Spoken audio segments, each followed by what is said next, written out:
Welcome to the AdNavseam podcast, where classical gourmands everywhere can finally get their fill. Join us for a delectable discussion of Greco-Roman civilization stretching from the Minoans and Mycenaeans through the Renaissance and right down to the present. And now, ladies and gentlemen, here are your hosts, Dr. David Noe and Dr. Jeff Winkle. Welcome, listeners, to episode 124 of the AdNavseam podcast. My name is Dr. David C. Noe, and I'm here in the basement of the vomitorium with my good friend and co-host, Dr. Jeffrey T. Winkle. How are you, Jeff? I'm feeling good, but I'm a little worried about you. I mean, are you keeping it together over there? I am not. No? Is this going to be one of those afternoons? That's correct. All right, yeah. The episode today is called Use Your Allusion Part 2. That's right. Classical references in popular music, and we are in your wheelhouse, aren't we? We are. So part 2 means we did this before, didn't we? Yes. Yeah, it was, some vague, dim memory. You don't sound too happy about it. No. No? I'm happy about it, because you're right. This is in my wheelhouse. Absolutely. And I'm always like the chance to defend my title as Johnny Pop. That's correct. And this is one of those. For me, this episode is going to be like Hercules wrestling with Antaeus. Really? On the shores of northern Libya. Would you stop bumping the microphone and moving the table around? Sorry, my gosh. Yes, every time, right, Antaeus succeeded in touching Mother Earth, he regained his strength. Do you remember that? Yeah. So as we go through this episode, every time things start to, kind of go a little bit, what's the word I'm looking for? Awry? Yeah, awry. Yeah. They start to get a little weak. Yeah. Then it's going to, I'm going to touch the earth, so to speak, and it's going to go back to metal or Haydn, right? Okay. Real music. That's right. Not this pop stuff that you're trying to peddle to. So you're angry about all the genres and subgenres that we're talking about today. And all of the above. Okay. The subgenres, all of the below, and all of the all above. the above. Okay. That's correct. Okay. Well. Okay. All right. You got your fighting gloves on. That's right. I'm gonna have to try to. I'll step 2. I'll see what I can do. Mm-hmm. All right. So I think I didn't ask you how you're doing, but I think we have a good idea. I think we have a pretty good idea. Right. So we had a lot of smog yesterday. Oh, it's crazy here out in there. West Michigan, as And people today. may know. The news sources were saying that Grand Rapids had the worst atmosphere of anywhere in the world yesterday. Really? The Yes. whole world? The Canadians were sending their smoke down from the shores of Ontario. I don't know what they were burning up there, but it all wafted down here. Well, there's a lot of area between Grand Rapids and Ontario. And it's all filled with smoke. Why did it stop here? I mean, it moved on eventually. It's pretty bad out there today. Again. It was like caucus belching forth smoke from the soft underbelly of some Canadian mountain. Nice. I like you bringing that back around to a You're classical welcome. reference. Yeah. So, hey, Dave, you want to start us with an opening quote? Not today? really, but I'll do so. You'll do so? Okay. Yeah, All because right. that's what we do here. All right. The opening quote today, skipping over the non-existent shout out, Yes. is by one Nathan Cobb, the inventor of the salad, if I'm not mistaken. That's right. Yeah. Didn't he shove together ham and little tiny corn niblets or something? Corn niblets, and aren't there some deviled eggs in there too? Why or would people something? do that? I don't know. Okay. Right. Nathan Cobb in the journal Aletheia, Truth, 2016. It's entitled Mythology and Music. Now, before you read this, let me just a caveat, right? So I was trying to dig up, a learned quote or something of somebody writing talking about Right. the connections between classical myth and pop music. Couldn't find anything. Non-existent, eh? Right? So I don't either. That's a vacancy waiting to be filled, or Right. it's just a sign that maybe this just isn't worth anybody's time trying to make these connections. I would disagree. I'm inclined to the latter. Okay, all right, I got you. At present. So, but I found this quote by Mr. Cobb. Yes. And he is at least talking about kind of allusions in art that postdates antiquity. Okay. So I thought it would be a good jumping off point. A good jumping off point. And here we go. Mythology has always inspired artists and composers, and many of the most important masterworks of the late Romantic and Impressionist eras utilize the vibrant stories of mythology. Broadly, the discipline of art is concerned with conveying a subject or concept in a way that will evoke an emotional response from the perceiver. That is pretty broad, Mr. Cobb. Yeah. Mythology provides a narrative and message familiar to every man, creating a common foundation from which the artist can lead his audience. Artists of the late Romantic and Impressionist eras used mythological stories in incredibly diverse ways, giving credit to the vast creative possibilities of mythology. Turner and Corot used Grecian myths to usher in a new style of art, while Renoir, is that right? I think it's Renoir. Oh, sorry. While Renoir used the same set of mythology to prove himself a master of an established style. Composers like Wagner used the narrative foundation of Norse mythology to create an intricate operatic cosmos, whereas Ravel and Debussy, is that right? Is it Debussy? Debussy. Debussy is how you say Sorry. it? Okay, yeah. Crafted music, apparently neither of us knows, into stunning portraits of Grecian myths. Corot's painting, Orpheus leading Eurydice from the underworld, is an excellent example of how mythology and art can be interwoven. Mythology has inspired many of history's greatest artists, and it played a pivotal role in the artistic world of the late Romantic and Impressionist eras. Okay. All right. So what do you make of this, Jeff? well, I mean, I don't think there's any huge major insights from Mr. Cobb. I mean, no shade on Mr. Cobb. After all, he invented the salad. Exactly right. So always respect for that. But I think that one of the things that I'm taking away here is that he's trying to kind of answer the question of, well, why bother with illusions in the first place? And that's something I'd like to explore for a little bit. And I think he says something along the lines that mythology is kind of a universal language. Okay. Right? And the best of our myths speak to something universal. It kind of hits us on a soul level and a DNA level. So when you retell these stories, you refer to these stories, you're tapping into a power that can be very effective. Right. Right. And affective also. There you go. Right. It can produce emotion. Yes. In the recipient. Exactly. Right. So this comes up when I teach my myth class. Like when I show them, "Oh brother, where art thou?" This film that takes place in the American South in the 1930s, but it's also wears on its sleeve its debt to the Odyssey. It's a retelling, at least on some level. Which epic the Coen brothers say they have never read. Right. Exactly. They picked it all up just kind of by the back of cereal boxes or where? Well, I think they're lying. Because one of the things that the Coen brothers are famous for is kind of messing with interviewers and not answering their questions. So I would be shocked if they hadn't read the Odyssey. But even so, maybe they were trying to say something about still kind of the universality of that story. It's out there enough that even if you haven't read the Odyssey, you've probably heard the Cyclops story. Correct. Right?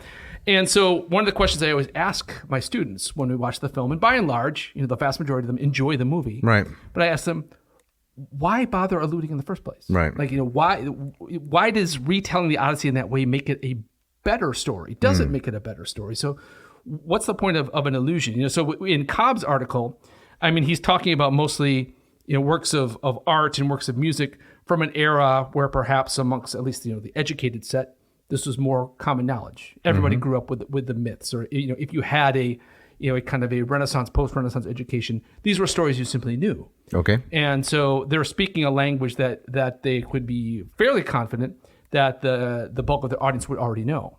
I don't think we live in that world anymore. So this is what we could, if I may interrupt, we could label as the first use of an illusion is a template for a universal experience. Yes. Yeah. Is that fair to say? I think that's fair to say. Right. But I think that what I was trying to say is that I think that's very true. That when we read myths, or when I teach myths, and even when students have never heard the story before, they can recognize something of themselves in it. Right. But when you're alluding in a work of art and a work of music, doesn't the power of the illusion depend upon the fact that your audience recognizes the illusion, or is that not important?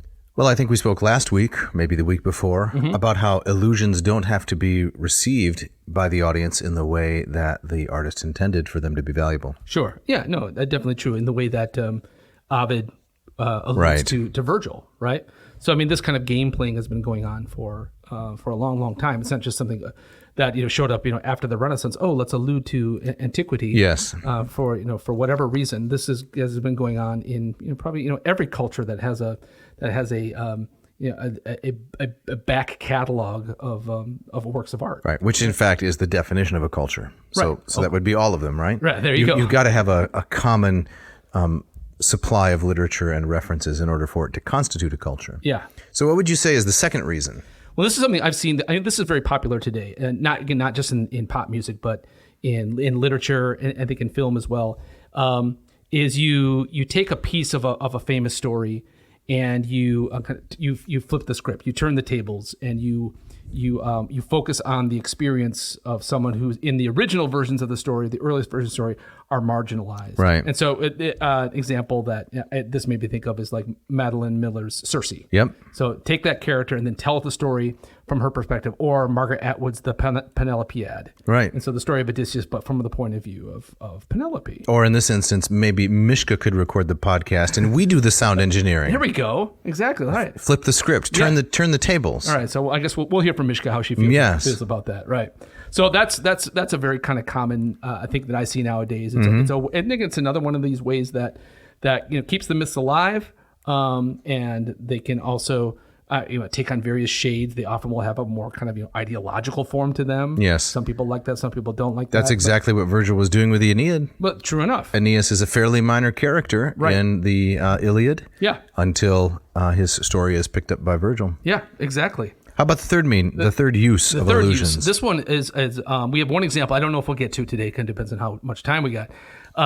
But this was a very popular one in terms in the realm of pop music, like in the late 60s and the 70s, like the prog rock era, where for whatever reason, a lot of prog rock bands became very fascinated with Tolkien and Norse mythology and Greek mythology as well. And you would kind of tell the story very often in just kind of a simple narrated form, as just kind of a table on which you build kind of this very complicated orchestration. And so it's kind of you use the story as kind of a hook, but it's really there to kind of show for the musicians to show off what they're able to do. I see. Yeah. So same story, different medium. Different medium, right? And it also seems to be like the more obscure story that you could pick, the better. And so it's kind of to show off not how look how great I am at this instrument, but look how deep my knowledge goes of kind of this obscure corner of arcana. That's very Alexandrian, right? Yeah. It's very neoteric. Yeah, very true. Yeah, exactly. Yep. And the fourth one? And the fourth one, I think this overlaps with all the previous ones, is that you allude to something classical to raise the bar, to raise the level. Simply by tapping into these ancient stories, it's a signal to the audience that you're saying something serious. Yeah, whatever is said in Latin sounds profound. Exactly right. So, and it's not necessarily to show off. That might be part of it, but it's also to, again, if you're going to tell a contemporary story and say, look how similar this story is to this very ancient, universal story, it lends weight, it lends gravitas to the story that you're telling. It's like using Roman numerals, right? Yeah. On your credits, the credit scene, right? Yeah, exactly. Makes it look more sophisticated. Right. And so as I was kind of combing through, doing Google searches and trying to find pop music that have mythological themes, and there's dozens upon dozens of examples of this, I noticed that a number of particular allusions come up a lot. And a lot of some are just kind of throwaway lines, but the siren, the siren song is something that is dropped into lyrics countless times. And not usually in any kind of extended way that would kind of be worthy of examination in a show like this. Right. Orpheus and Eurydice, that's a story that seems to kind of continue to fascinate. We have one example of that in our list today. Well, it involves death and romance. Death and romance, right, exactly. So which are, and unfulfilled wishes. Yes, exactly, right. So I think it's kind of easy to recognize the power of that story. And then lots of vaguely Odyssean themes about being homesick, missing home, being lost, coming of age. Right. You might throw in a Homeric reference, right, to underline that. Right. So I tried to pick a number of songs here that I didn't pick these songs because I love these songs. In fact, most of them I wouldn't say I love them. I think they're interesting. I tried to pick a selection that had a varied selection of different kinds of references, rather than saying, "Hey, these are the best." That's not why I picked. Well, and would you even be able to pick which ones are the best? I mean, frankly. Yes. Okay. Yeah. I guess we've already established that your aesthetic judgment is perfect. It is perfect. Okay. Exactly right. Yeah. So what is the first one? Well, we're going to start off with a song by a band called A Perfect Circle. And this is a song called Orestes. And this comes from an album from the year 2000 called Mer d'un Homme.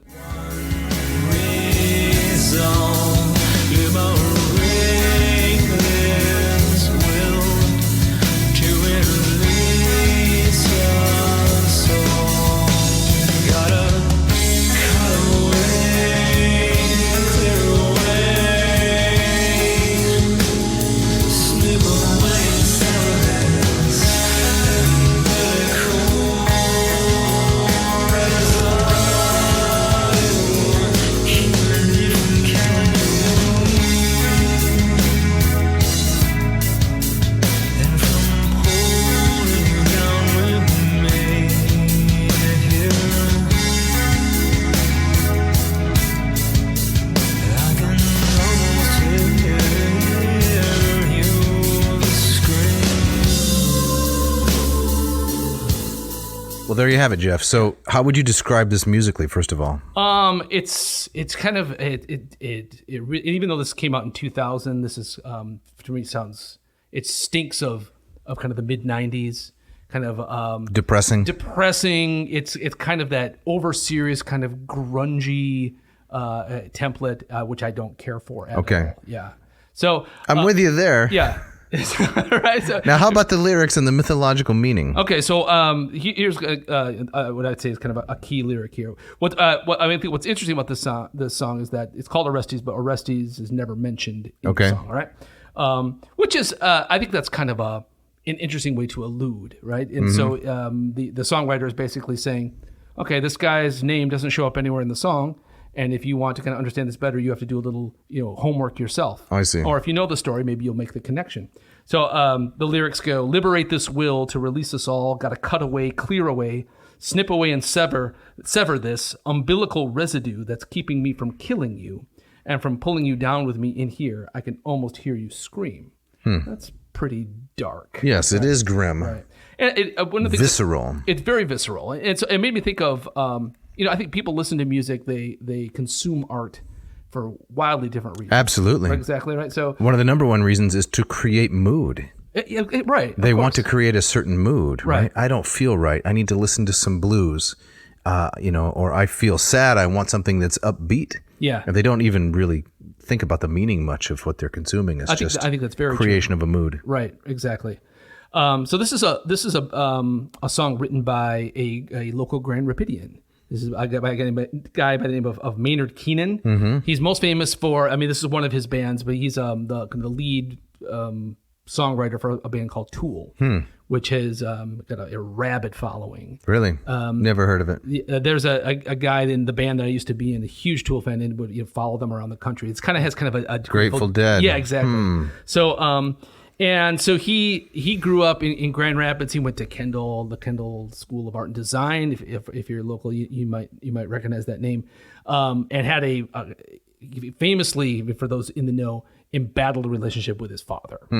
And so he visits this theme a lot, kind of this relationship that he always wanted with his father but never had. And this seems to be kind of a classic example of this.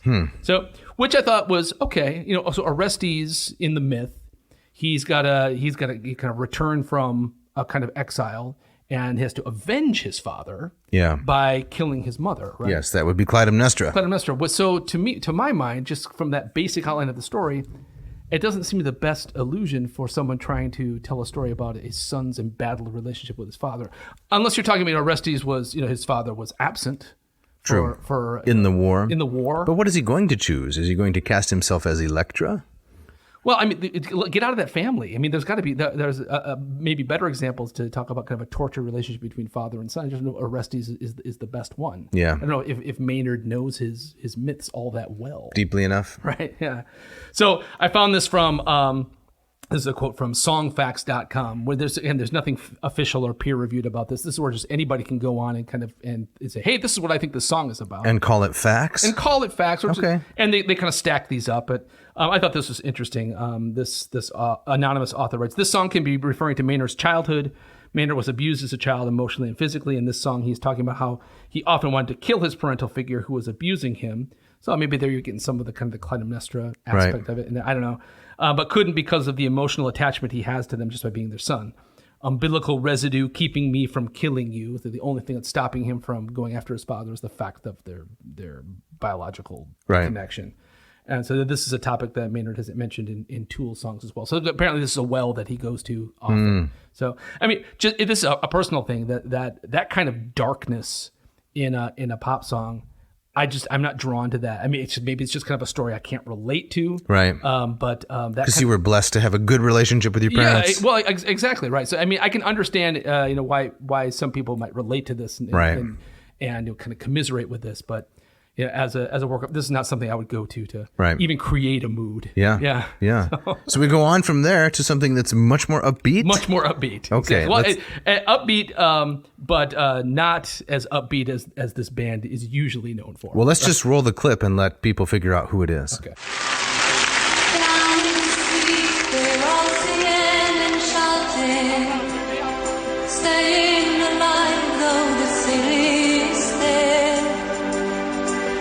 hiding their shame behind a hollow laughter while you are crying alone on your bed. Pity Cassandra that no one believed you, but then again you were lost from the start. Now we must suffer and sell our secrets bargain, playing smart again in our hearts. Sorry, Cassandra, I misunderstood. Now the last day's on it. So that was Abba, right? Of course, yes. Chiasmus. Yes, right. So that was one of the A's singing there. Yeah, what a sweet voice. Very sweet voice, right? So I always say about people who claim that they don't like Abba, Right. they're lying. Really? Yeah, I think everybody at some level likes Abba, even if they don't want to admit So it. I don't know much. Is it Swedish? Is that who these folks Yes, are? exactly, Okay. right. And is the Abba, is that an anagram for their names? It is. So you have, I think it's Anna Fried, Okay. Benny, Bjorn, and then Annika. Really? Another kind of. You're not sweet- sure. I'm not sure about the second A. Yes. So the A's are the women and the B's are the two guys. Clever. They were at one point they were married to each other. Okay. And it was the kind of the falling apart of those relationships that kind of ended to. Wow, that led that's to a the end of story it. in itself. Oh, exactly. It's a saga. Right. But tight harmonies, Tight harmonies and operatic kind of range. exactly, and then pop hooks, the size of meatballs coming at you, right? Right. And so That's a mixed metaphor. Anyway. I mix them with the best, right? I heard not so long ago that there's been lots of people who are dying for an Abba reunion. Okay. 40 years later, and I think they were offered like upwards of like $1 billion. No to way. reunite, and they still turned it down. No, what's money? Well, yeah, exactly. Right. So this is a song called Cassandra from 1981. It was not released on an album. It was a B-side. Mm-hmm. And it's probably as somber as this band gets. I think when most people think of Abba, they think, Mamma Mia, here I go. That very bright, No, I don't know, but I'll take your word for it. You gotta know some Abba don't. songs. You don't know Abba? Leave me alone. All right. I'm guessing a good amount of our audience will know at least a Probably couple because of Abba they're songs. educated. What do I know? Right. So, and I love the story of Cassandra, though. Let me say. Okay, yeah. I believe she is likely the most sympathetic character in all of Greek myth. you put her at the top of the list. Absolutely, Yeah, yeah. one or two. She's so suffers so much and completely innocent, so far as I can tell. Right? Yeah. Approached by Apollo with this love advance, and she changes her mind at the last minute because you shouldn't dally with the gods. They're so dangerous. Right. And Apollo says, "Can I just have this one last kiss then to, say goodbye? I want closure on our relationship." And Yeah. she foolishly agrees, at which point he spits in her mouth, cursing her to always tell the truth, Right. but never be believed. Right. Then for 10 long years, she prophesies of the fall of Troy, and nobody listens to her. Exactly. Then she gets hauled off to, am I telling too much of the No, story? go for it, She yeah. gets hauled off to Mycenae, right? And there's that great scene in Aeschylus's Agamemnon where she's, trotted into the city of Mycenae, and Clytemnestra plays nice and then kills her. Yeah. It's awful. And she not only sees the death of Agamemnon coming, Right. but she sees her own bloody death, which Yes. is imminent as well. No, I'm with you. Very sympathetic. I wonder, from an ancient Greek point of view, the detail that she reneges on her promise. Well, Is that? That seems maybe to be that's kind of the potential hubris, you're saying? Yeah, I guess so. I not to say that the Greeks wouldn't have found her Right. sympathetic. I think they did. But I think one of the lessons is in those kinds of stories is that if you make a promise to the gods, you're trapped. So maybe it's the rash oath. The rash oath, right? So But the twist she's is- doomed either way, Right. Right. So she recognizes. There's so many stories like that where the human target of the gods recognize the god is going to stay beautiful and young forever. I'm going to grow old and they're going to Right. discard me. I think that's what Cassandra realizes, Right. But she chooses. It's neither choice is good. So what do you think about Abba's telling of the story? I think that it seems to be on the face of it a fairly straight telling of the story. Down in the street, they're all singing and shouting, staying alive though the city is dead. I see this kind of a reference to Troy, right? Yep. Hiding their shame behind hollow laughter while you are crying alone on your bed. Pity Cassandra that no one believed you, But then again, you were lost from the start. Now we must suffer and sell our secrets, bargain, playing smart, aching in our hearts. Not great lyrics. Pretty good. It's a little, I had a rhyming dictionary open on my table as I wrote that, but it's not bad. You're tough. Yeah, You're tough. I mean, it's okay. Beautifully delivered, though. Beautifully delivered, right? I mean, beautiful voice, beautiful vocals. I mean, Right. If you like that 80s synth, you're in that. That's your wheelhouse. Then this is for you. I think it has an aspect of. It's very common in pop music is that you dress up a very dark subject in kind of in happy music. I wouldn't say this is a happy song, but it's upbeat. It's upbeat. The vocal is beautiful. When that chorus kicks in, you got those nice harmonies. But it is about something rather sad. Is the point to play a joke on the audience? No, I don't. To think so. defeat their expectation, we're singing something lively and in a major key, but it's actually grim and depressing. I don't think it's a joke. I think it's something that creates attention, and that tension is interesting. And you like this? I do like it. Okay. I mean, I see why this was a B-side. This was never a hit. No, it's not the best of Abba, but if this is your B-side, hey, that's not too bad. Mm-hmm. Yeah. So I was just kind of doing some other kind of searching. Cassandra is also a theme that at least a few other pop artists have gone to. There's a contemporary artist who goes by the very humble name of Emmy the Great. Mm-hmm. She also wrote a song called Cassandra, which also seems to kind of tap into a very literal retelling, repurposing of that story. So this is one, and I think that we were talking about kind of the universality of myth. I mean, who can't relate to to someone who this is right and nobody's listening to you, right? I think that's a universal experience. So where are we headed next, Jeff? We're going to stay right in the same era. So Okay. Cassandra came out in 1981. This is from the following year. This is a song by a band called Utopia, which was never a major band, but was led by, some would say, the great Todd Rundgren.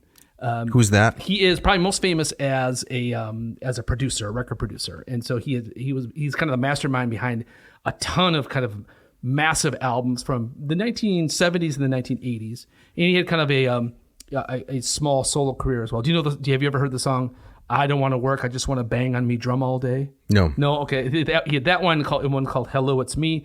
So he's been on both sides of this. He's probably best known for being the producer behind Meatloaf's "The Bat Out of Hell" album, which sold millions and millions. Right. And so he formed this band in the late 70s, early 80s called Utopia.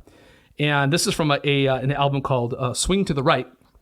And the whole album is kind of a concept album. He was reacting to kind of the rise of the Reagan Revolution. Okay. So Ronald Reagan elected in 1980, and Todd Rundgren, California, or actually East Coast lefty, was concerned about the direction of the country, and so he wrote this album called "Swing to the Right," and this is a song called "Lysistrata." Mm-hmm. And let's listen to it quick.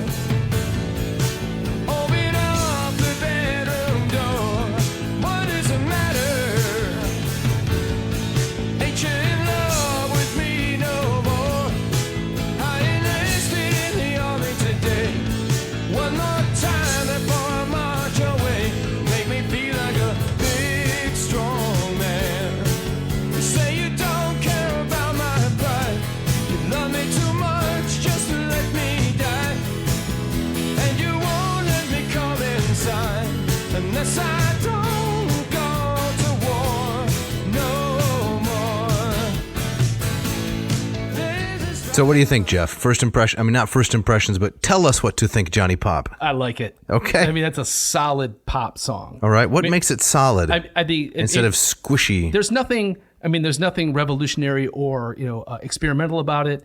The chord progressions are kind of straight out of kind of pop music 101, but I think it's got a great rhythm. I like the changes. I'm a sucker for kind of those ooh la las in the background. Right. It's a big late 70s, early 80s tight pop song, and it's very listenable. I mean, that's to me that's a toe tapper, a sing along song. And the rhyme scheme, not bad. Lysistrata and you gotta and some things like that. Well, I think when you choose Lysistrata and you include that name in your song, you're a bit handcuffed.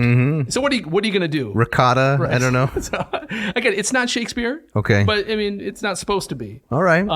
So again, he's make of what you will of Mr. Rundgren's politics. He was worried about kind of the fist in the air, what he saw as kind of a militarization of American culture at the time. Hawkishness, right? And so Lysistrata, for our audience who doesn't know, it's that's most famous as a comedy by Aristophanes, in which the Lysistrata is the central female character. Right during the middle of the Peloponnesian War. Exactly right. And so she decides she's had enough of it, and so she gets the women of Athens to get band together. And no relations, right? No, yes. They deny relations to their husbands. Exactly. They deny relations to their husbands. They take over the Acropolis, and they're going to force the men into peace by this very clever tactic. Right. This power play. Right. And so it's a very funny play. It's a very graphic play. And so I think this is an example of one of using Lysistrata in a American rock and roll pop song. Okay. I just find that kind of interesting in and of itself. And flipping the script. Yeah. And so it's from the point of view of it seems to be Lysistrata's husband or lover.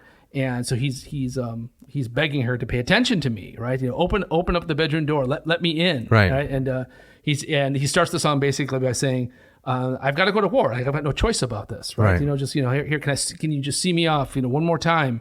And by the end of the song, he's given in and he promises that he's not going to go to war. He puts down his gun. So was this song popular? No.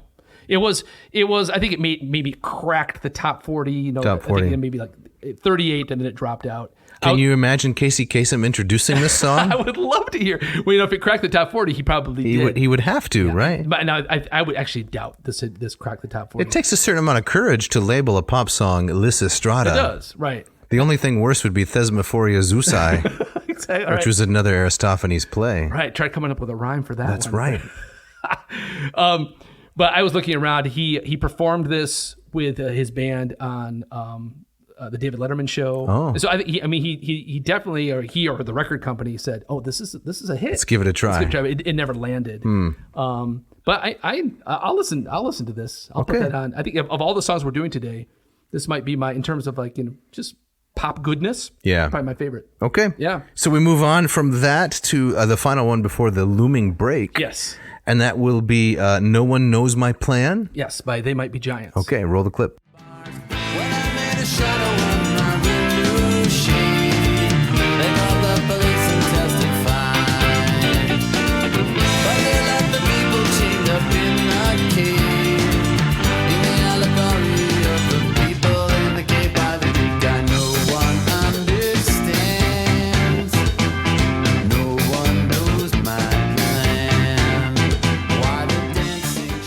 Now, what is that, Jeff? I love it. I do. I love it. Why? Because it's so left field. Where's the virtuosity? Oh, it's the weirdo combo of things, right? You didn't go through a They Might Be Giants phase. Sort of. Oh, you did. No, not really. I never owned one of the albums. Okay. I never owned a T-shirt or went to one of the concerts. Okay. But some 400 years ago, when we were young men, yes, they were really popular. They were at our former institution, which shall be named Calvin College at the time. Yeah. A lot of people were running around crazy about They Might Be Giants. So you remember that? I do. Yeah. But yeah. I got the impression that they were, marketing themselves as like the intellectual choice. I think there's some truth to that. I didn't want to follow the intellectual choice unless the medium was actually intellectual. I see. Now, what's this? It was a reaction. If we can kind of revisit, psychologize me for a moment. At this point, early mid '90s, were your musical tastes, were they already kind of solidified in the way that they are now? Okay. Classical music and heavy stuff. Gotcha. High tempo virtuosity and operatic. So you were kind of already into that then. Yeah. So I enjoyed a few of these songs, but they got just too cutesy after a while. Okay, I can see that. I can sympathize with that. I think that what I was very into They Might Be Giants for a good decade. Wow, and a decade. I did. I mean, I think there's kind of a sweet spot of their albums, which I think by and large are very, very good. This is from an album called John Henry from 1994, which is a great album. There's something about Istanbul and Constantinople. That was a cover song, so that's not my favorite. Okay, names, but I didn't even know that. That's one that they're probably sadly known for. Why is that sad? Because it's a cover song. It's not even their own stuff. So there's so many much better They Might Be Giants songs. But I have a personal connection to. I was in 1990. Are you going to do some name dropping here? No, in 1990, I had not heard of this band, but I was happened to be out in California, and I went to a taping of The Tonight Show. Okay. And the guest host, then Jay Leno, who Right. took over, and tonight's musical guest, They Might Be Giants. And I'd heard of them. They came out, and they were weird, and they were funny, and they were great.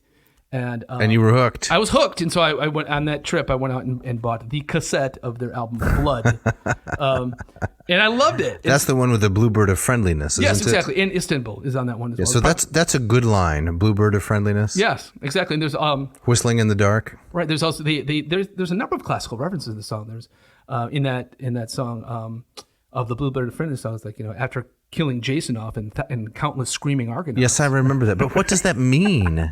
Well, It's not there's no consistent story. That's what got me. I'd almost prefer, I can't believe I'm saying this publicly, I'd almost prefer country music. Really. Yes. Okay, that's your. It's going a long way, isn't it? A very long way. Because at least there's a consistent storyline. Right. They tend to all be the same. Yes. Loss of vehicle, loss of pet, loss of woman, loss of job. Exactly. But there you can at least follow the story. Yeah. With these kinds of too smart pop songs, what's the story? Right. I get that critique. I think that if all of my collection were kind of in this vein, it would drive me insane. I think Right. like sometimes I have a taste for a little bit for the weird. Yeah. Right. And I remember friends of mine talking about these various songs and just kind of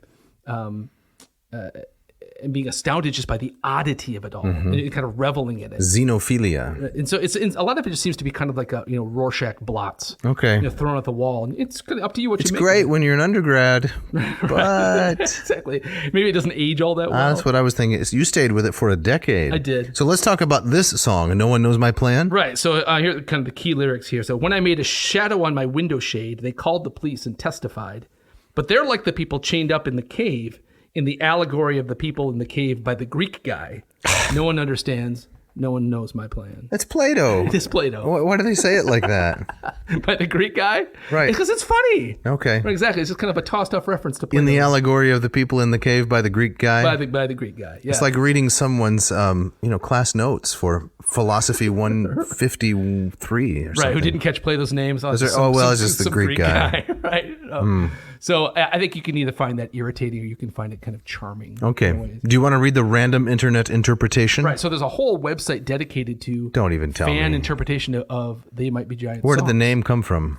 It's the name of a movie from the 1950s. Because they might be anything, right? Right, exactly. Right. So I remember when I watching, again, this is not Leno, but Letterman, when they were the musical guests, and Letterman, who at least back in the day I really, really liked. Yeah. He's interested. Tonight's musical guests, They Might Be Giants. And he turns to Paul Schaefer and goes, when are we going to find out? Yeah. I saw that joke coming. You did? In fact, I just made it a few minutes ago. Exactly right. Right. You watched a lot of late night television. Well, back in the day, I did. Not anymore. No, Okay. I'm in bed by 9 o'clock. 7:30. Right. Man. Get your AARP meal and turn in. Exactly right. Okay, random internet interpretation. Right. So this is, again, anonymous source. Make of it what you will. The shadows in Plato's allegory are representative of false ideas, misconceptions, say, of happiness or love, or another philosophical idea. The people in the cave only saw these shadows as puppets the manipulators were puppeteering, until one guy gets out and sees the things that only he saw as shadows of before. True ideas, although the sun is representative of actual full enlightenment, but that's another story. Therefore, when the speaker sings about making a shadow on the window shade and the neighbors calling the police, he's saying that he was falsely accused of a crime he did not commit. The neighbors saw something that they thought was criminal activity, but it really wasn't. They didn't get the whole story. They only saw the shadows, not the forms. Okay. Right? There was a lot of these interpretations that this is about being accused of a murder that we didn't commit. This proves my point. What is your point? Which is that the story isn't coherent because someone else has to fill in all the gaps and explain it to us. But isn't that and kind of fun? his interpretation is as good as anyone's. What's wrong with that? It used to be more fun to me than it is now. All right. I just want a well-told story. Gotcha. I don't have to fill in all the gaps myself. So you don't like songs where it's kind of left up to you to kind of how to feel about it. You want to be told what to feel. Yes, I like a good pedantic song. Right. So you are a country music fan, right? No, I'm 'Cause not. there is no nuance in this Well, country. I can't believe you just lost half the audience. The only thing I don't like about country is the vocals.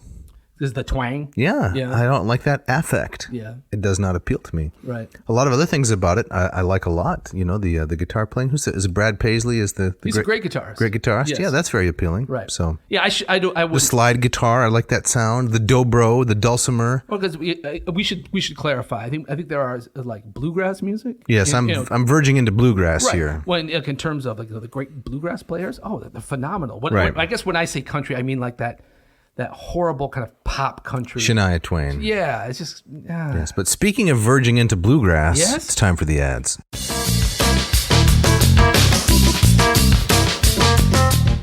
This episode of AdNavseam is brought to you by the good folks at Hackett Publishing. Hackett Publishing, they've now been in business, I think, as I always say, they're as old as me. Right. 52 years. Yes. And they have been bringing affordable, wonderful, erudite translations of the classics as well as many other corners of academia to you all this time from where they got their business offices in. Cambridge, Indiana, and Indianapolis, Massachusetts. Is that where they are? I'm quite sure. Some kind of switch around. Check it out. Okay. All right. Anyway, if you've been listening to, from the beginning of this podcast, we have been using translations published by Hackett for many of these episodes. Most recently, Stanley Lombardo's translation of the Aeneid. We were using a couple of translations of the Ovid's Metamorphoses from the episode right before this one. Lombardo and Ambrose. Yep. We use some of their stuff on a particular Augustan episode. Yes. Eventually, we'll use a lot of their materials for tragedy when we get there. Yeah, we got to get to tragedy. Some of you may be thinking this whole podcast is a tragedy. I'm sympathetic.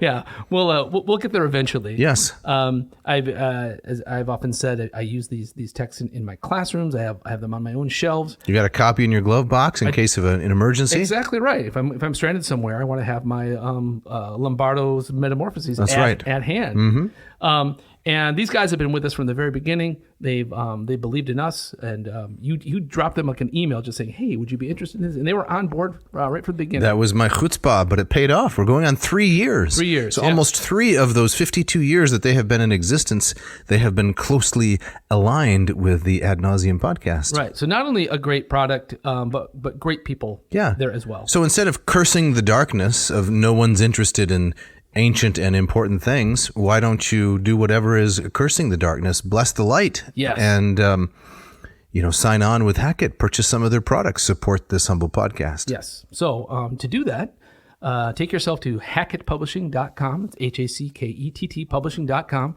Check out their vast array of offerings. Find the ones you want. Click them over to your little digital satchel. And if you type in this coupon code, Dave, what's the coupon code? It is AN2023. AN2023. That will get you 20% off and free shipping. And there's a silver lining to this purchase as well. What's that? Like a foil wrapped baked potato. Yeah. The silver lining is you support this podcast.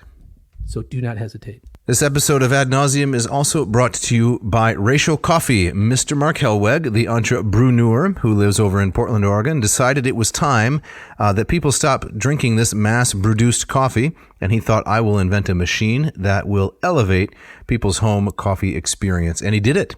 He created the Ratio 8 and then the Ratio 6. Jeff, you are an owner of both machines. Yes. And tell us what you think, please. I love these machines. I use my Ratio 8 every single morning. And Dave, guess what arrived in the mail last week? Your hulking flagon. My hulking flagon, my weighted. That's incredible. My weighted carafe. Did you pour out the kryptonite and then put some coffee in there? I did. Oh my goodness! And it's a game changer. It's everything you hope for It and is, more, right? isn't it? So I mean, don't put it in the microwave. no, I will remember not to. Because it's mostly metal. It is. So it's a serious piece of equipment. it is. It's heavy. People are always astounded by its heft. Right. So I mean, before this, I had the beautiful hand-blown glass carafe, which now sits on the shelf as kind of a conversation piece. Right. And so what I had to do is I get up in the morning much earlier than my wife does, and so I'll brew up a pot for myself. But by the time she wakes up, that coffee has gone cold. Right. Well, no longer. This carafe keeps that coffee hot for hours. Piping hot. Mm-hmm. And so, I love that machine. Yeah. So just this morning, I was at a restaurant establishment, and I won't try to give away the name of it, but it was something like the regional domicile of waffles. Gotcha. Right. Yeah. And the coffee was surprisingly passable. Yeah. Oh, it was. Not at bad. the regional domicile of waffles. At the Ardoff. That's right. Yeah. But I was comforting myself all the time by saying, tomorrow I will again drink from the ratio 8. Exactly. Something to look forward to. Right. Right. It does. I mean, there is that.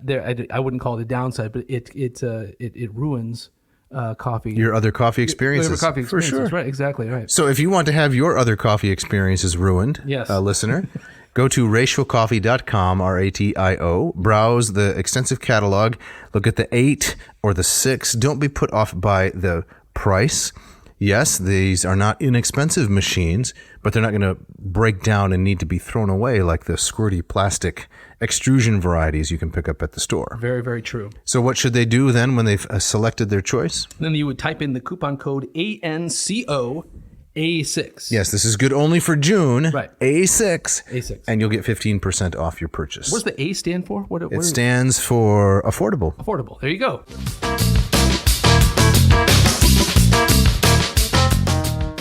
All right, Dave, as we get back into it, we're going to cover a song that I discovered.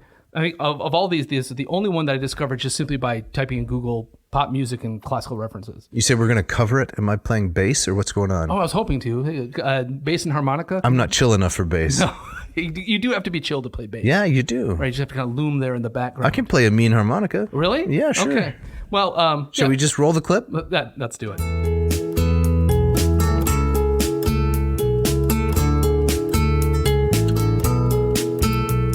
I dreamed one night that I was young, but life had passed me by, haunting all the gates and doors, watching from the sides. I read my future in the stars, with weariness and love. I spent long nights waiting for Theseus to come. It's not happening no more.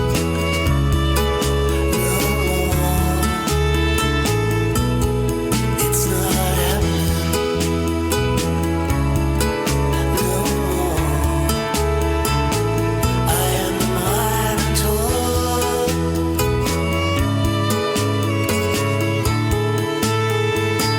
I am the Minotaur. So, Jeff, how would you describe that? We're going to start with you. What did you think of that song? It sounded like it was trying to be a little bit of Dylan and focusing on poor diction for the most part. How can I sing these words with the least amount of diction? Not a fan. I gotcha. I like every consonant very carefully articulated. Oh, really? I want it to bite and snap and stand out to you, the listener. Okay, I got you. All right. So the Dylan comparison, I definitely has. I think it has kind of a '60s vibe to the band that I thought of was like the Byrds. I was thinking of the Byrds just now. Kind of like the Byrds. Yeah, kind of that breathy, heavy reverb vocal. Yep. Yeah. Aspiring a little bit to the Beatles, maybe. Yeah. It's definitely Beatlesque. Tommy James and the Shondells. Oh, wow. Now you're digging. Crimson and Clover, you know that song? Of course they do. Right. Yeah. So they're employing this a very kind of common, I don't know if you would call it a trick, but I'm going to call it a trick, a songwriting trick, where you have the that acoustic guitar riff more or less to that song does not change. And the way you kind of keep it interesting, the way you kind of build tension is by just simply changing the bass. And so you have kind of a 4-note bass progression, but that acoustic guitar riff never changes, or it changes very, very little. It stays the same. And that's a very kind of easy way to kind of construct a pop song. And I got to admit that I'm kind of a sucker for it. So I think I like this song a lot better than you did. Okay. I wouldn't say this is a great song, but it's an interesting, again, if we're exploring the classical illusion part of it, it's told very vaguely from the point of view of the Minotaur. Right. And he's in his labyrinth. He seems to know Theseus is coming. He's waiting, and Theseus never shows up. Yeah. But why is he waiting? He wants to be killed. He wants to have the chance to kill. Yeah. I know this is where someone would say, "Oh, come on. Don't subject a pop song to any kind of, logical or philosophical scrutiny." But that's what I have to do. I want to understand, what is he saying? Yeah, exactly. Right. No, I think it invites those kinds of questions. Right. I think that's fun. I think that's interesting. Okay. Right? So the kind of the sense of, I think this can be overdone, is that you take there was a Broadway musical that came out a number of years ago called Wicked. Yes. which tells the story of Wizard of from the point of view of the Wicked Witch of the, Right. of the West.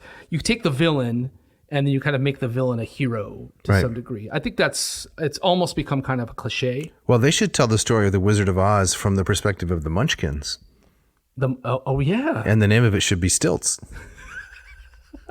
You've thought about this, haven't No, you? I just thought it up, You just thought it on right the now? spot. Yeah. Exactly. Well, you jot that down in your notebook. I will.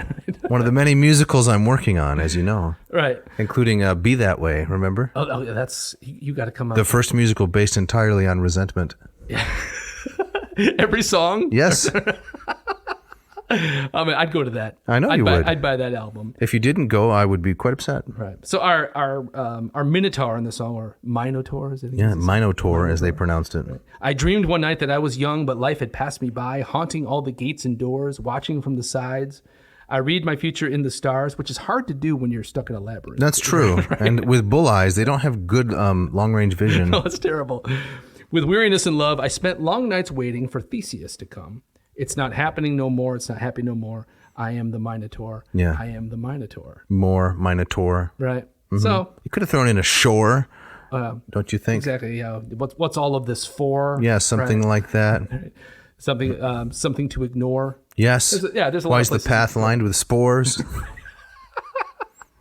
Yeah. So there's another website called Pop Matters, Okay. which reviews lots of different albums. This is this is a song called Minotaur from a band called the Clientele. 2010. 2010. The Clientele. That's a pretty cool name for a band. You think so? And from an album actually called Minotaur. So this is like this is the They title went big. track. They went big. Okay. They were all in. And so on this website, Pop Matters, the reviewer writes, while Minotaur is a song written from the perspective of the fabled monster from Greek mythology, one waiting for the hero's Theseus to slay it, McLean, that's our singer-songwriter, seems to be referring perhaps to the group's general lack of commercial success. The band is more popular in the U.S. than its native Britain. In its opening lines, I dreamed one night that I was young, but life had passed me by. So you feel the Minotaur you're stranded. Like the one thing that's going to make you famous that is being killed by Right. this hero, that's not even going to happen. I see. It's a You're little bit of unknown. a stretch, though, because if you're more popular in the U.S.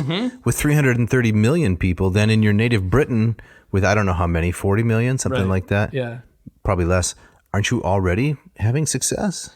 I mean, I don't. Did this guy at popmatters.com run the numbers? I don't know, but I would guess that if you ran the numbers, they might be more popular in the U.S. than in Britain, but it still means that hardly anybody's ever heard of it. Yeah, I'd never heard of him. So, and I think it's it's since the digital era, making it as a band, nobody buys music anymore. No. Right? So that's Oh, they subscribe to Spotify. exactly right, and where artists will get 1.2 cents for every play. Right. Right. So I remember reading. Do you remember the band Cracker? No. Kind of popular in the 90s. No.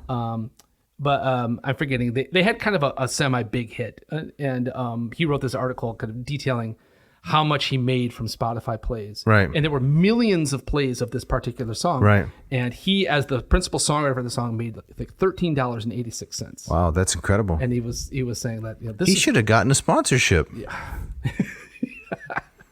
but yeah, so bands, to make it today, right? You have to make You got to tour. You got to tour, right? So you can't just rely on album sales anymore. No. So maybe that's what McLean from the Clientele is.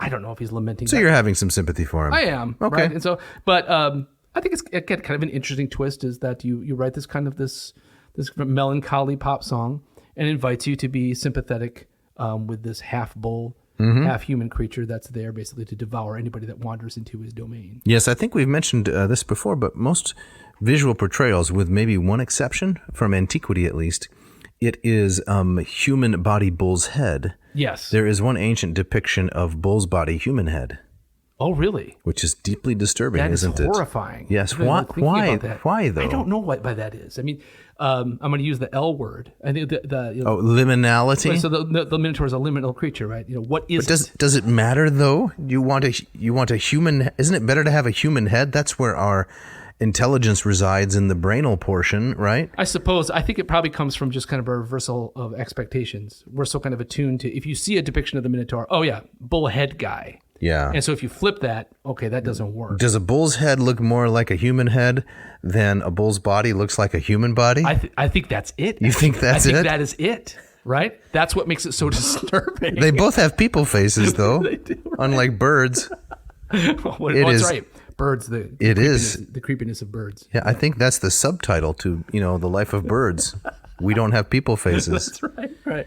It gets pretty crazy. Yeah. But let's go on. Let's go on. Okay, so the next song is by a woman named Sarah Bareilles. Yes. Who is a wonderful musician, great piano player. Did she write a song called "Don't Write Me a Love Song"? Yes. Or "Not Gonna Write You a Love Yes. Song"? What is the title of it? Yeah, that's kind of the hook is not Yes. going to write you a love song. But I think that is a great song. great pop song, great piano riff. Great singing. Yes, I really like that song. she's got a wonderful voice. And this is a song from her album Amidst the Chaos. This is our most recent song. 2019? Just a handful of It's years 4 ago. years ago. Yeah, this is a song We're called- covering this on a classics podcast, and it's only 4 years old. only 4 years old. I'm not sure that's right. This is a song called Orpheus, and let's listen to a clip. Don't stop trying to find me here amidst the chaos. Though I know it's blinding, there's a way out. Say out loud. We will not give up on love now. No fear. Don't you turn like Orpheus. Just stay here. Hold me in the dark, and when the day appears, we'll say we did not give up on love today. No, I like that. It's beautiful, isn't it? Yes, I'm predisposed to like it. Good. Well, I'm glad to hear that. Yeah. So no, I think it's a beautiful song. She's got a beautiful voice. She's kind of known for her piano-based music, and this is kind of a turn in a slightly different direction. But I thought this was beautiful. So she's tapping into the Orpheus and Eurydice myth. And when I listened to the song and I read the lyrics, I thought, okay, that she's using it as it's a love story. It's a broken-hearted anthem, right? She does not want her Orpheus to go. Don't you turn like Orpheus. Right. Just stay here, hold me in the dark, and when the day appears, we'll say, we did not give up on love today. Right. So it's not directly about. She's not retelling the story. But It's a reference. She's comparing the one she loves to Orpheus, and so she's playing the Eurydice role, right? So I think that's that. So I think like I said at the beginning of the episode, that seems to be a very common story that pop musicians go to. He was a musician after all. Exactly right. Orpheus was. It was his playing that made hell stand still temporarily. And right. And like Cassandra too, I would say that Eurydice is a very sympathetic figure. And Right. she's very two-dimensional. We don't really get to know her. I mean, in Ovid's telling, she's dead before she can say a word, right? And so she exists as this quest object for Orpheus. But the fact that she's out walking barefoot, she's bitten by a snake, and she goes down into Hades. When she's being chased, remember, pursued by Aristaeus, Yes. another one of Apollo's sons, because he, has been provoked by Cupid to fall in love with her. Right. And in the course of her flight, she dies by stepping on the snake. Right. So she's sympathetic. I mean, it's a very similar to a story like with Daphne too. Right. Right. So under the influence of Cupid, she's in danger. And so as such, she's very sympathetic. I think again from the Greco-Roman point of view, that story seems to be much more about Orpheus to me. Yes, it's about the immortality or potential immortality of literature. Yes, exactly right. The divine power of song Right. to transfix even the gods. Yes, to turn back hell. Right. And so Orpheus he's one of these countless death and resurrection figures. Right? Yes. He can go down into Hades and he can return. Yes. But it's at a cost. He doesn't get everything. He doesn't get everything. Right. And so here in the song, Sarah is singing as Eurydice, and she's kind of locating the heartbreak on that particular character. So I think it falls into that camp of kind of turning the tables. Yes. Taking an element of a well-known story, but the focus is going to be in this direction. Right. Yeah. Now, you mentioned Apollo and Daphne. It occurs to me that a country music star, a country music performer could retell the story of Apollo and Daphne in a NASCAR setting. Go on. Don't you think that would work? What are you thinking? Exactly? Well, they're both in cars racing around the track, and Apollo's trying to gain on Daphne, and at the last minute she has some kind of apotheosis, right? Some kind of, not apotheosis, some kind of a transformation into I don't know what, but a yacht or a different mode of transportation. Formula One, right? Or like a biplane or some kind of a glider, right? Yeah. And then he's down there shaking his fist in his NASCAR vehicle. I'd listen to that song. If we the rest of it just writes itself. Yeah, I gotcha. I think ultimately, if we do a Use Your Illusion 3, we should look for classical references in country songs. Are there any? I don't know. I think that would be really interesting. But then we would have to listen to some country music. I know. These things come at a cost. Yes. Right. So the last one we're going to... do you want to read a little bit of another one of these highly reliable websites, songfacts.com? Yeah, songfacts.com had to say about this. It says, Barreas expanded on the song's meaning during an interview with Vanity Fair. Okay, so here we have the songwriter herself saying what the song is about. But as I learned in grad school, it doesn't matter what the author says, right? It's the death of the author. Oh, yeah. All meaning is given by the audience. Right. None of it comes from the author. None. So disregard what I'm about to read. Banish the thought. Right. So she explained it as it is about learning to cope with the confusion created by this new chapter in the world where politically and socially and culturally, it can sort of feel like the world is on fire a lot of the time. So in 2019, she was responding to the political moment that she was feeling. It was a little bit pre-COVID even. It was a year before COVID. Imagine if she had said this post-COVID. Right, so. But I don't care for these wiggle words, though. This sort of new chapter, it can sort of feel like, to me, that indicates a person's not really sure what they mean. No, exactly right. And I guess that's okay, but what are you doing talking to Vanity Fair, right? I read this magazine of record. I read this and I said, that's not true. Well, she doesn't even know what the song is about. I mean, the song works so much better if you locate it in kind of a deep personal relationship. What's wrong with that? Right. What's wrong with that? The broken heart is a bottomless well, right? That song, good songwriters can always go back to. You don't have to make it about something political. Yes, right? That's a country music title right there. The broken heart is a bottomless well. Man, you should be writing this down. You could put this in your musical. Yeah. Right. So I really want to hear this musical. I feel like you're mocking me a little bit. That's all about resentment. Yeah, Be That Way. That's the that's a working title. Way, exactly. I've been working on it for... That's the signature song from that, That's right? correct. Exactly. I've been working on it actually for most of my life. The last one we're going to look at is from a group called what? Genesis. This is the Phil Collins group? Yes, this is in their this is from 1971. Do you know a bit about kind of their history? No, all I know is he plays the drums well. Yes. I don't care for his voice. I got you, right. So they're probably best known for like all their pop hits from the 80s. Yeah. They changed as a band in the 80s. They really went kind of 3-minute pop song. But in the 70s, they were this famous prog rock band where they had these 13-minute songs. You know Peter Gabriel? You heard of guitarist? He's In Your Eyes, Sledgehammer. Okay, you're losing me. You're losing me. He was an original member of Genesis before he went solo, and he was still in the band. He had his exodus, you might say. He did have his exodus. Yeah, exactly. Right. He left the band in the mid 70s, but he was kind of the leader of the band. Okay. And so it was a lot of these long, complicated, virtuosic melodies, and often layered with kind of mystical, mythological themes. And so this is from a album called Nursery Crime. Crime spelled C-R-Y-M-E. Oh, instead of rhyme, it's a play on words. Exactly. Right. 1971, and this is a song called "The Fountain of Salmachus." Okay. Let's listen to a clip.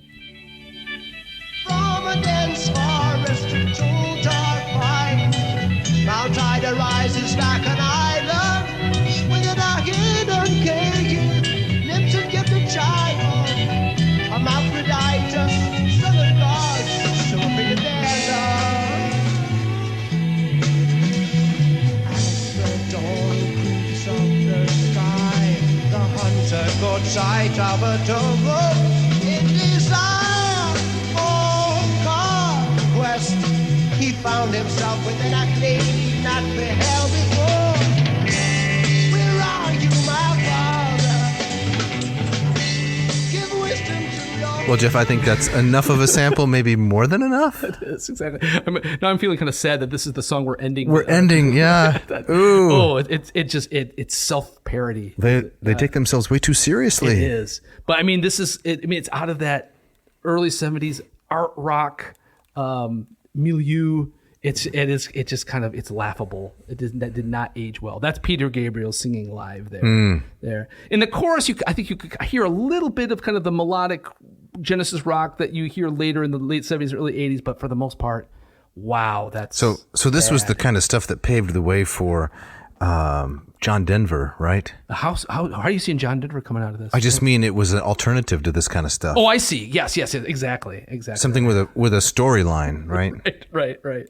So speaking of the story, this is, if I can go back to songfacts.com, because I think this is fairly accurate.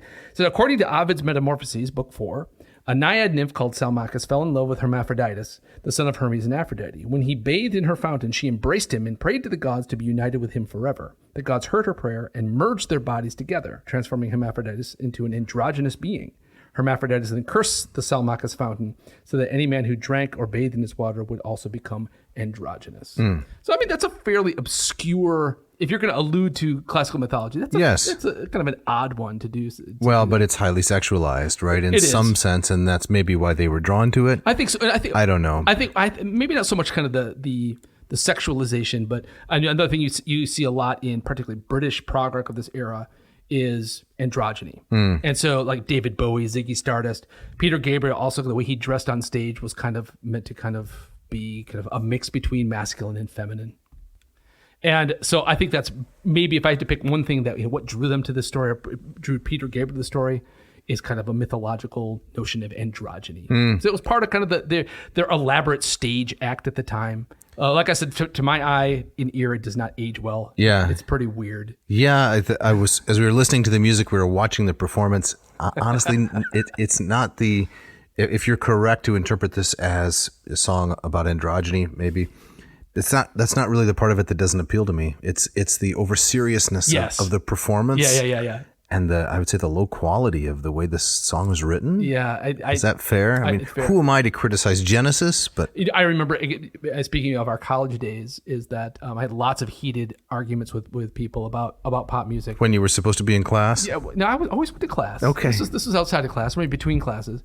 But I knew a couple of guys that were huge prog rockers. And they denied that anything from Genesis after 1981 even exists. So I imagine if I could go back in time and talk to these guys, they would say, "Oh, this is great. This is great This stuff. is great stuff," right? And they'd be wrong. Yeah. Right. Well, there you go. Wrong then, wrong now. All right. Well, I think we need to wrap it up. We do. We got to get out of here. Yep. So, hey, Dave, before we go, tell us a little bit about the Moss method and LLPSI, would you? Right. Well, why don't we flip the script here? And why don't you tell us about them, since you've been listening for these many episodes? Well, listener, if you go to mossmethod.com, you will find my colleague Dave's wonderful method for learning Greek. There are, how many modules do you have? 4 modules. 4 modules that you can purchase, and this is a system. This is a way of studying Greek that will take you from neophyte to erudite in an entertaining, engaging, and personal kind of way.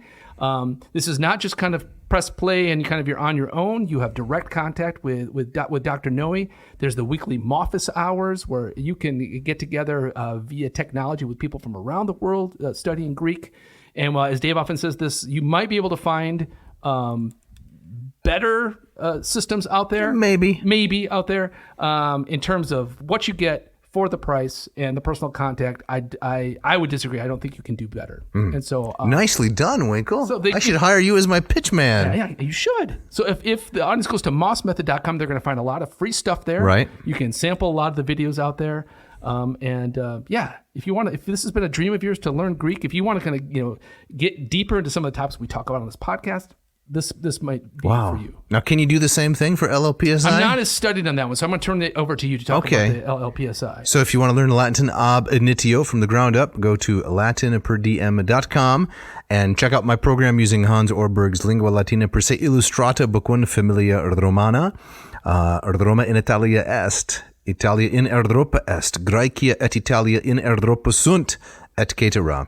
And you can learn how to read Latin, speak Latin, write Latin. And again, it's a program that I have designed for the beginner. And you watch me as I teach other Latin students, and you have the weekly interaction. It's a comprehensive course. As with the Greek, there may be better programs. I can't say. I'm not going to pass judgment on them. But in terms of value, I believe this is outstanding and cannot be beat. And they can check out for free the hundreds of mini lessons. Thousands Thousands actually. now. Yes, I'm getting close to the 2K mark. Wow. Okay. We're going to do something special when we get to 2,000 of these 4 to 6 minute little mini lessons on more than 100 different Latin authors. Fantastic. On the YouTube channel. Yes. So check it out. We need to thanks, Jeff. We need to say some thank yous. Yep. As always to Mishka. She might have to do a little bit more heavy lifting on this one because we're throwing these kind of obscure songs and clips at her. She's tough. She can take it. She can handle it. Scott Van Zen and Ken Tamplin, thanks to these guys for the great music. Now there's music. There's music. No mythological illusion, but I love the rapid virtuosic playing and the tight melodies. That's your wheelhouse. I like that. Yeah. Yep. Exactly. So, hey, we still need shout outs.